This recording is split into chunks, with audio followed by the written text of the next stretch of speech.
Salut, j'espère que tout va bien pour toi. Aujourd'hui, dans cette nouvelle vidéo, nous allons rénover un vieux bidon en fer pour en faire une poubelle. Si c'est ta première fois ici, assure-toi de t'abonner et de cliquer sur la petite cloche pour être certaine de ne rien rater de toutes les vidéos que je te partage tous les lundis. J'ai réalisé un petit sondage, ce serait vraiment sympa si tu prenais 2 minutes pour y répondre. Tu trouveras le lien juste en dessous. C'est parti pour la vidéo du jour.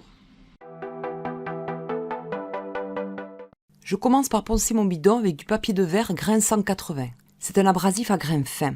Plus le numéro du grain est grand et plus le grain est fin et vice versa. Par exemple, 30 est un gros grain, 80 est un grain moyen et 200 est un grain fin. Je ponce donc l'intérieur et l'extérieur de mon bidon. C'est un ponçage rapide pour lisser la rouille et pour que l'anti-rouille accroche bien.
Après mon ponçage, j'ai dépoussiéré le bidon avec une soufflette à air comprimé. J'enlève ensuite les bavures du découpage du dessus du bidon. Ce n'est pas moi qui l'ai découpé, je l'ai récupéré comme ça. Si tu dois couper le dessus, tu peux le faire soit à la meuleuse, soit à la scie sauteuse. J'aplatis les bavures à l'aide de 2 marteaux pour ne pas abîmer l'extérieur de mon bidon. Et je fais tout le tour. Il vaut mieux donner plusieurs petits coups qu'un seul grand.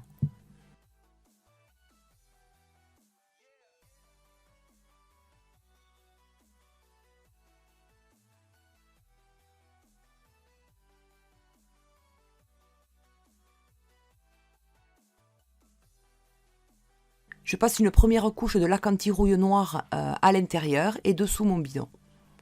Le mieux est de prendre un anti-rouille qui se nettoie à l'eau. Quand je l'ai acheté, il n'y en avait pas, donc il se nettoie au White Spirit. Une fois sec, je repasserai une seconde couche d'anti-rouille noir.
Comme tu peux le voir, mon bidon est troué par la rouille.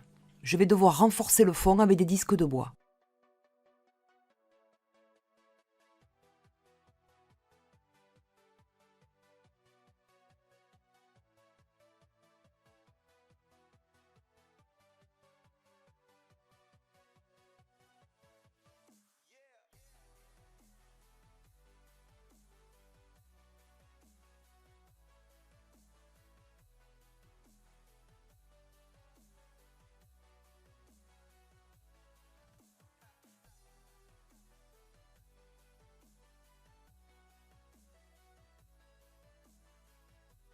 Je passe ensuite sur le tonneau un anti-rouille incolore.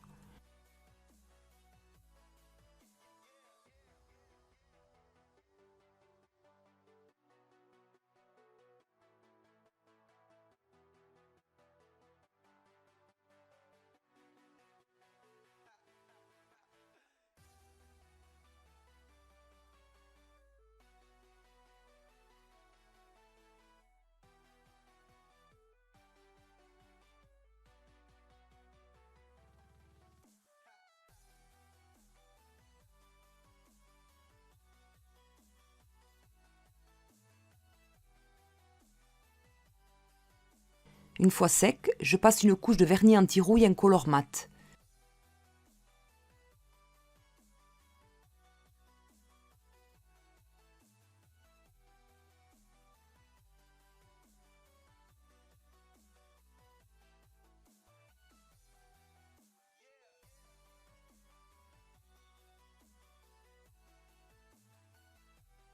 Et après le séchage, je passe rapidement du papier vert grain 180 et une seconde couche de vernis.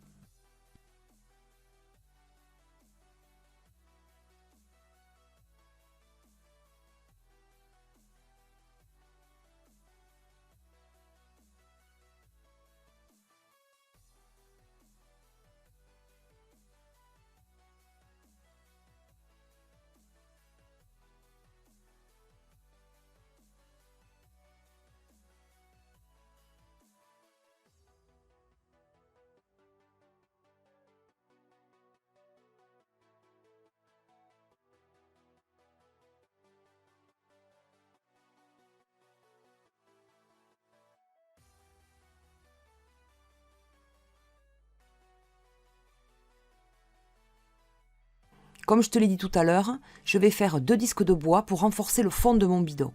Un pour le fond et un pour le dessous. Je mesure la circonférence de mon bidon. Je marque mon point de départ et je mesure.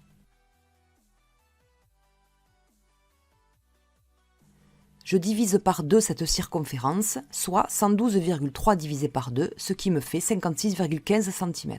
Je mesure mes 56,15 cm depuis mon point de départ. Je trace un trait entre mes 2 points.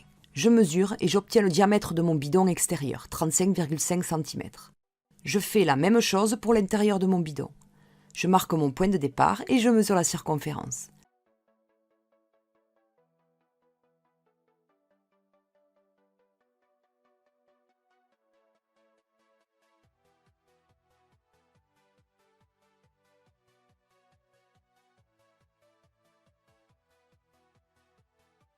Je la divise par 2.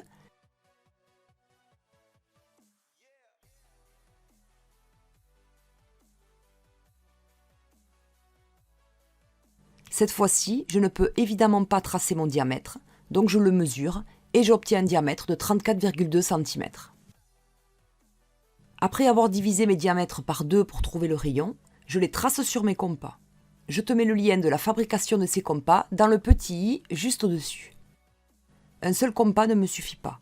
Mes 2 rayons étant très proches, 17,1 et 17,75, je ne peux pas les tracer sur le même compas. Comme je vous l'explique dans la vidéo de fabrication du compas, il faut mesurer le rayon de centre de trou à centre de trou.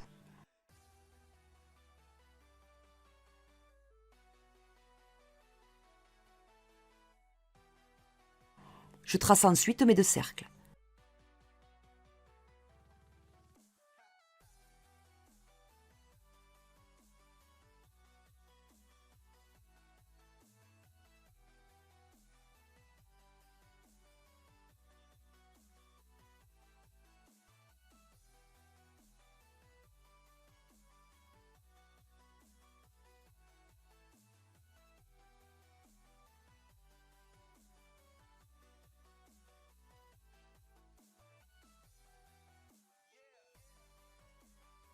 Je découpe mes disques avec une scie sauteuse.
et je teste mes disques sur mon bidon.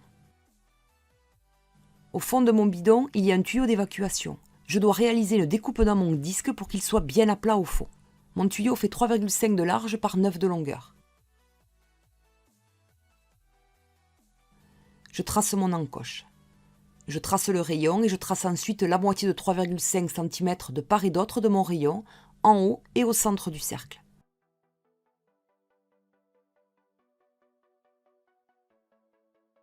Je relie mes points.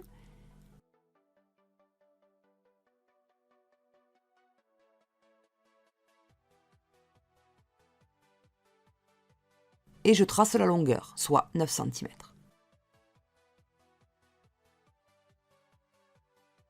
Je perce un trou pour pouvoir passer la lame de ma scie sauteuse.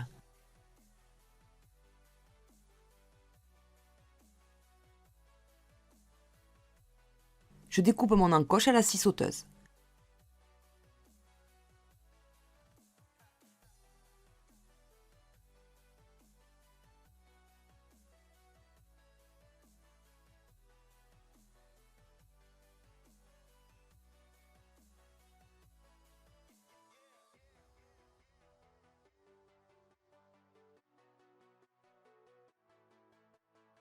Pour ne pas être embêté lors de la pose de mes roulettes, je colle le disque au fond du bidon avec du silicone. Comme ça, il ne tombera pas lorsque je retournerai mon bidon.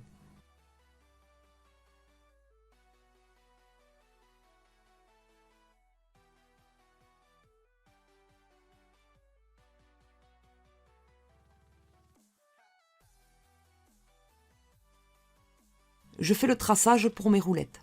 Je ne m'étends pas dessus car j'ai fait une vidéo sur la pose de roulettes. Je te mets le lien dans le petit i juste au-dessus.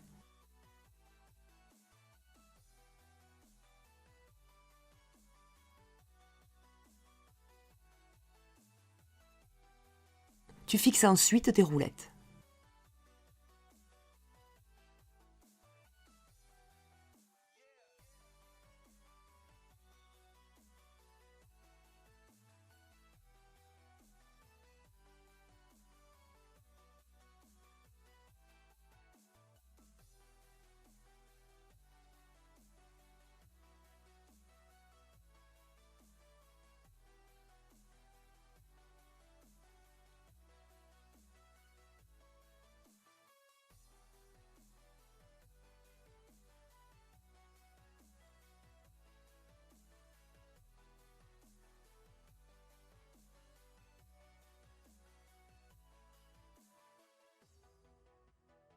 Voilà une jolie poubelle vintage. Cette vidéo est maintenant terminée. Si elle t'a plu, laisse-moi un beau pouce en l'air qui claque et n'hésite pas à me laisser un commentaire. Tu peux également me suivre sur Facebook et Instagram. Je t'ai fait un petit guide pour t'aider dans tes travaux. Tu peux le télécharger gratuitement. Tu trouveras le lien juste en dessous. Rénov et Dentelle s'invite chez toi pour t'aider dans tes travaux. A très vite pour une prochaine vidéo.